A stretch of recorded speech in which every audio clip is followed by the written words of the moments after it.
नमस्कार दोस्तों, स्वागत है आप सभी का हमारे YouTube चैनल संजू इन्फॉर्मर में। नेपाल ने भारत को अपने इलाके में रोड मैप बनाने की दी चेतावनी, 3 इलाकों पर ठोका दावा। जानिए इस वीडियो में क्या है विवाद। वीडियो शुरू करने से पहले अगर आप हमारे चैनल पर नए आए हैं तो हमारे चैनल को सब्सक्राइब जरूर करें और वीडियो को लाइक और शेयर जरूर करें, धन्यवाद। तो चलिए शुरू करते हैं।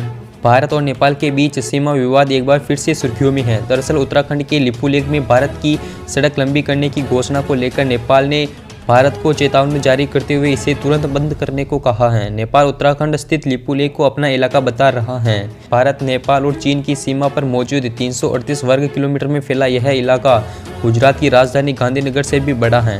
भारत, नेपाल और चीन सीमा से लगे इस इलाके में हिमालय की नदियों से मिलकर एक घाटी बनी है, जो नेपाल और भारत में बहने वाली काली या महाकाली या शारदा नदी का उद्गम स्थल है। इस इलाके को काला पानी भी कहा जाता है।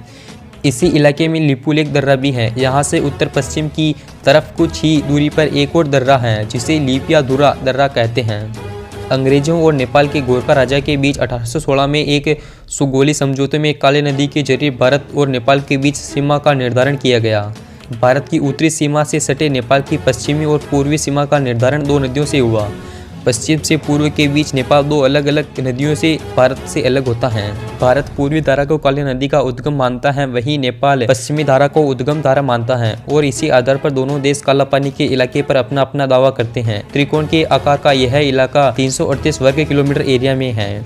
नेपाल की पश्चिमी सीमा पर भारत से सीमा का निर्धारण काली नदी से हुआ, मतलब कि काली नदी का पश्चिमी इलाका हिंदुस्तान है और पूर्वी इलाका नेपाल का है। काली नदी के उद्गम स्थल यानी सबसे पहले कहां से पानी निकलता है, इसको लेकर दोनों देशों के बीच विवाद हो रहा है। नेपाल के अनुसार काली नदी के पूर्व की शुरुआत नदी के उद्गम स्थल से होनी चाहिए। उसके अनुसार नदी का उद्गम स्थल लिपियाधुरा के पास के पहाड़ों में है। नेपाल का दावा है कि जब काली नदी लिपियाधुरा से शुरू होती है तो उसके नीचे का पूरा इलाका उसका है। लिपियाधुरा के नीचे के इलाके में लिपुलेख और काला पानी आते हैं, यानी नेपाल इन तीनों इलाकों पर अपना दावा ठोकता है। दूसरी ओर भारत का कहना है कि नदी का उद्गम काला पानी से शुरू होता है, ऐसे में सीमा काला पानी से शुरू होती है, मतलब काला पानी और उसके पश्चिमी हिस्से लिपियाधुरा और लिपुलेख उसके इलाके हैं। भारत का तर्क अंग्रेजों द्वारा नेपाल के 1816 की संधि पर निर्धारित है। इस विवाद की एक और ये वजह है कि नदी के रास्ते में हर साल कुछ न कुछ बदलाव होता जा रहा है, इसलिए भी सीमा के एकदम सटीक निर्धारण में दिक्कत होती है। काला पानी से भारत बहुत आसानी से चीन पर नजर रख सकता है। भारत ने पहली बार 1962 के युद्ध में यहां सेना की तैनाती की थी। इलाके के महत्व को देखते हुए इन दिनों यहां भारत तिब्बत सीमा पुलिस तैनात है। भारत से मानसरोवर जाने वाले तीर्थयात्री इसी इलाके से लिपुलेख दर्रे से होकर गुजरते हैं। 1962 में चीन के हमले के बाद भारत ने लिपुलेख दर्रे को बंद कर दिया था। 2015 में चीन के साथ व्यापार और मानसरोवर यात्रा को सुगम बनाने के लिए इसे दोबारा खोला गया।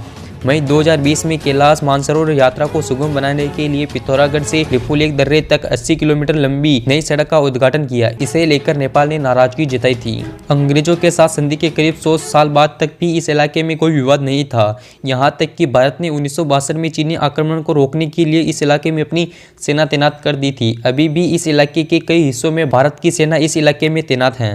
1990 में नेपाल के राजशाही से लोकतंत्र की ओर बढ़ते इस इलाके को लेकर विरोध के सुर उठने लगे। ये विवाद 2015 में तब गहराया जब कम्युनिस्ट नेता केपी ओली शर्मा ने नेपाल के प्रधानमंत्री की शपथ ली। ओली ने नेपाल के परंपरागत दोस्त भारत के बजाय चीन से अपनी नजदीकियां बढ़ाई। रक्षा मंत्री राजनाथ सिंह ने भी लिपुलेख में भारत द्वारा सड़क निर्माण पर नेपाल की आपत्ति के बाद कहा कि नेपाल को इस मुद्दे पर गुमराह किया गया है।